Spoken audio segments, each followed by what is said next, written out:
Bonjour Najat Vallaud-Belkacem. Bonjour. Merci d'être avec nous sur Inter. Vous êtes la présidente du groupe socialiste, écologiste et démocrate à la région Auvergne-Rhône-Alpes, ancienne ministre de l'Éducation nationale, présidente également de l'association France Terre d'Asile. Nous vous invitons pour avoir votre regard sur les premiers pas de ce gouvernement Barnier, les passations de pouvoir ce matin et la réunion du Conseil des ministres là cet après-midi à 15h à l'Élysée. Les auditeurs d'Inter peuvent vous interpeller, vous poser leurs questions 01 45 24 7000. Ils le font déjà à l'issue de cette matinée de passation de pouvoir. Najat Vallaud-Belkacem, qu'est-ce que vous vous dites ?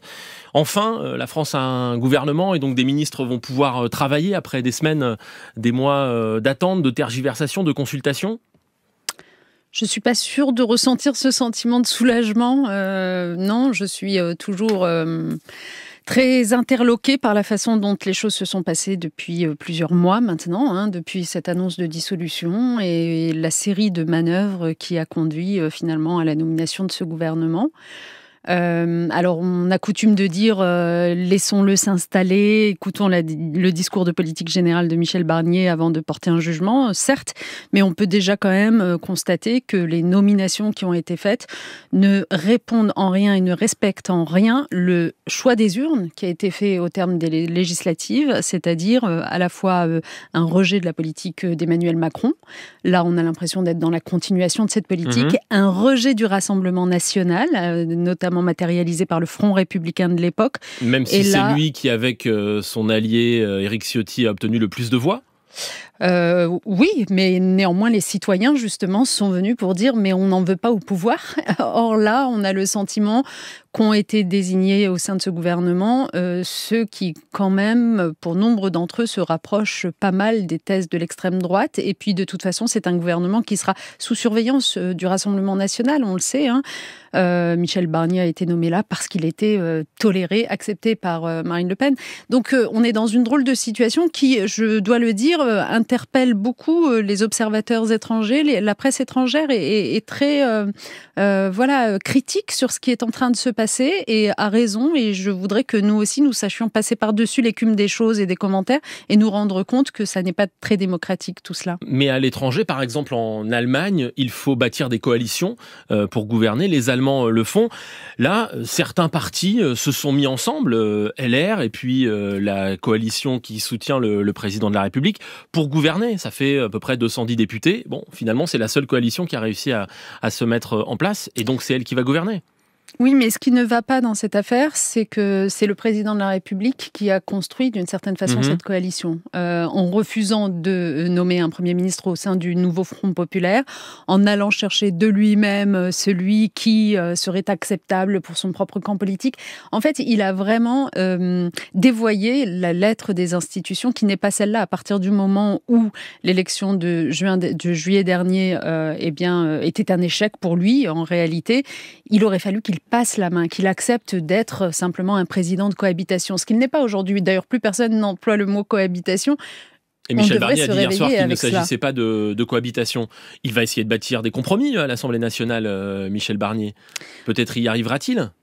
Alors, c'est la seule chose qui me laisse peut-être espérer qu'on n'aille pas aussi loin, mais je vous avoue que je suis quand même très inquiète que ce que nous disent pour l'instant ces nominations, c'est que, en effet, il y a le Parlement, il y a l'Assemblée nationale, et si Michel Barnier ne veut pas se mettre totalement entre les mains du Rassemblement national, il y a quand même un certain nombre d'efforts à faire en direction des autres formations politiques, et donc j'espère que ça rééquilibrera un peu les positions. Vous avez entendu peut-être tout à l'heure, on a diffusé le son d'ailleurs d'Agnès Pannier-Runacher, ministre de la Transition écologique, dire tant de personnalités de gauche ou social-démocrates ont refusé d'entrer dans ce gouvernement ces derniers mois. Moi, j'y vais et je pense qu'il faut qu'il y ait des gens de gauche, elle a vraiment employé l'expression, pour peser dans ce gouvernement.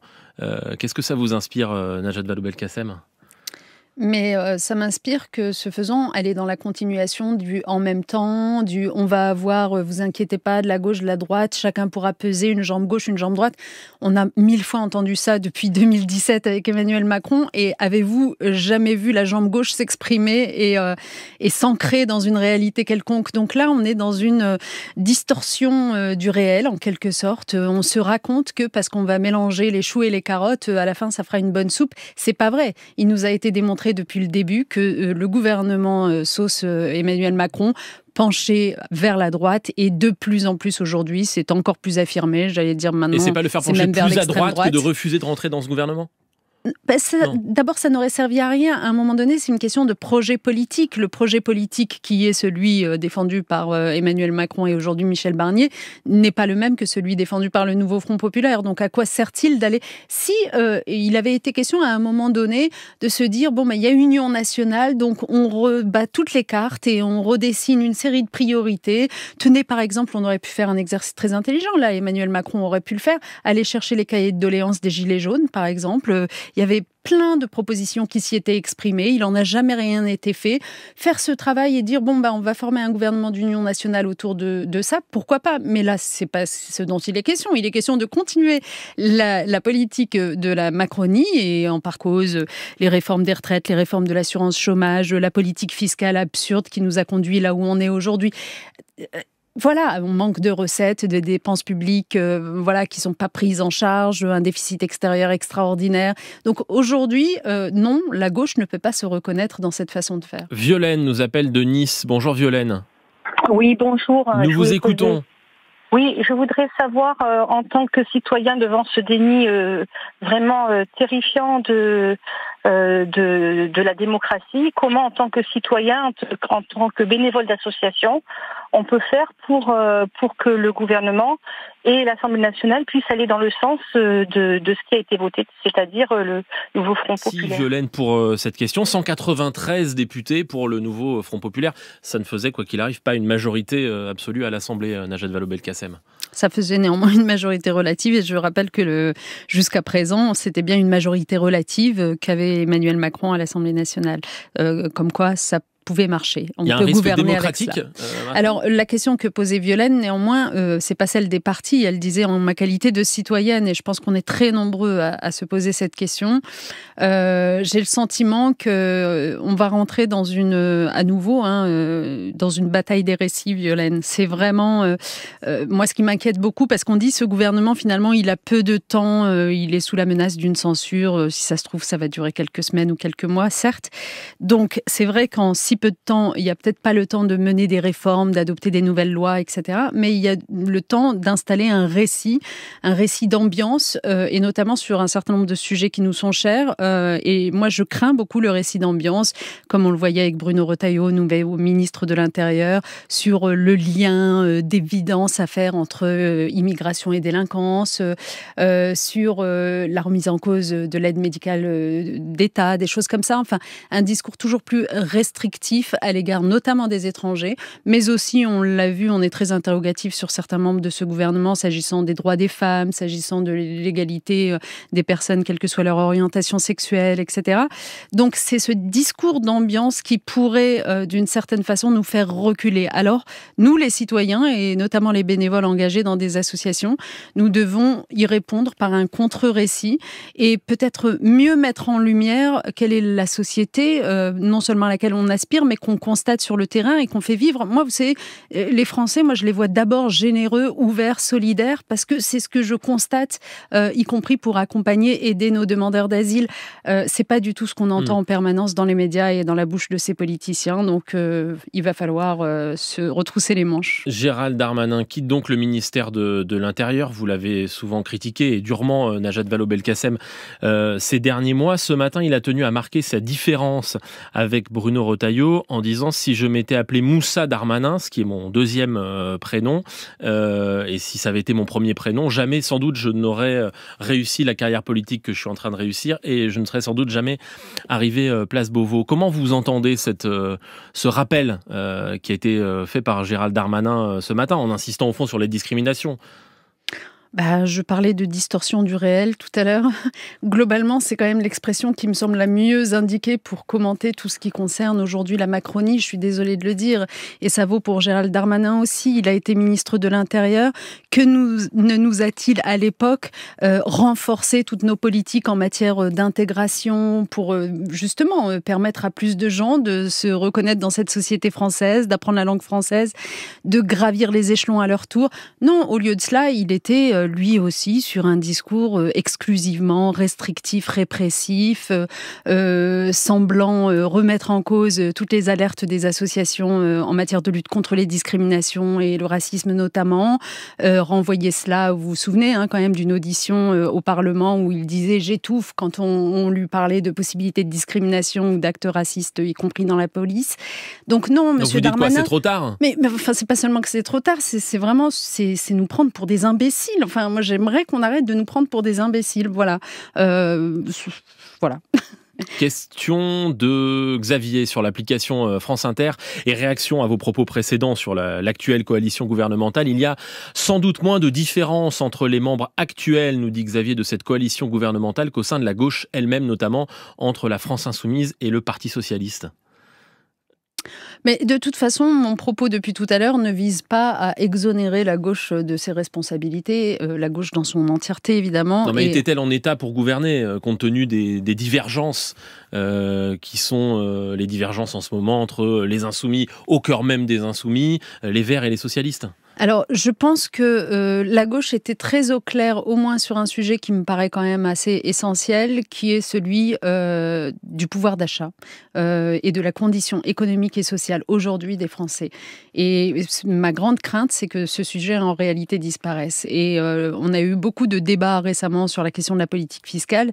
Je le redis ici, en fait, il n'y a pas 36 options face au déficit qui est le nôtre, face à nos problèmes nos problèmes budgétaires. Soit vous coupez dans les dépenses publiques et ça fait très mal, et généralement ça fait mal aux classes populaires et aux classes moyennes, soit vous acceptez de revoir votre politique fiscale pour engranger davantage de recettes. Et donc là, il faut revenir sur cette espèce de tabou que s'est fixé à lui-même Emmanuel Macron, de ne pas vouloir toucher notamment aux plus aisés et aux plus grandes entreprises qui sont quand même celles qui payent le moins d'impôts aujourd'hui. Et donc du coup, la gauche, pour répondre à votre question, elle était prête, au moins sur ce sujet-là, à avoir une politique économique et sociale qui aurait rompu avec le macronisme, qui a encore une fois été rejeté par les citoyens. Le gouvernement actuel ne me semble pas prêt à cela. Sur la question de l'immigration, on voit que nos voisins britanniques, allemands mettent en place des contrôles plus forts à leurs frontières. Les derniers sondages nous montrent qu'une majorité de Français est pour réduire l'immigration dans notre pays. Le score du RN, je l'ai rappelé tout à l'heure. Qu'est-ce qu'on fait de tout ça, Najat Vallaud-Belkacem, quand on est à la tête du ministère de l'Intérieur aujourd'hui ? Alors, j'ose espérer, mais France Terre d'Asile se tient évidemment à la disposition du nouveau ministre de l'Intérieur pour l'éclairer sur les réalités du terrain. J'ose espérer qu'on ne se laisse pas aller à une espèce de paresse intellectuelle qui est celle qu'on emploie généralement en temps de campagne, très populiste et consistant à dire faut juste stopper l'immigration. Enfin, la réalité, et observer les pays voisins vous éclaire beaucoup, c'est que même enItalie ou en Grande-Bretagne, le gouvernement qui était restrictif, parce qu'il y en a besoin. En Italie. Parce qu'il y en a besoin. Pour de l'immigration de travail, si. On a fait appel en Italie, ça doit même atteindre plusieurs centaines de milliers de personnes, parce que on a besoin de main-d'œuvre dans ces pays-là comme dans le nôtre. Et donc, il y a des logiques auxquelles il faut tout simplement souscrire. Ensuite, il y a la question humaine, c'est-à-dire que le droit d'asile, qui est ce que nous défendons, nous, plus précisément, à un moment donné, c'est pas simplement une obligation qui nous est fixée par la Convention de Genève, mais c'est une décence humaine que de ne pas laisser les gens se noyer en Méditerranée, se noyer dans la Manche, faire en sorte de les accueillir dignement. Vous savez, Bruno Retailleau parlait de rétablir l'ordre. Il ne reste que quelques secondes. Rétablir l'ordre, c'est accueillir dignement, ne pas laisser les gens sous des tentes, les héberger, les accompagner, les soigner. Merci Najat Vallaud-Belkacem d'avoir accepté l'invitation de ce 13